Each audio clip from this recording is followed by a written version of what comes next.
मेरा ना तबला मुझसे बातें करता है। अब वो कैसे करता है?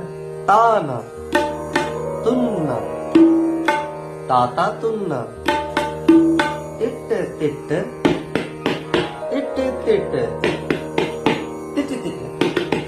टिट टिट तूना तूना ताता तूना तूना ताता धातु नातु नातु ततत धातु नातु नातु ततत ततत ततत ततत ततत अब truck truck truck truck truck truck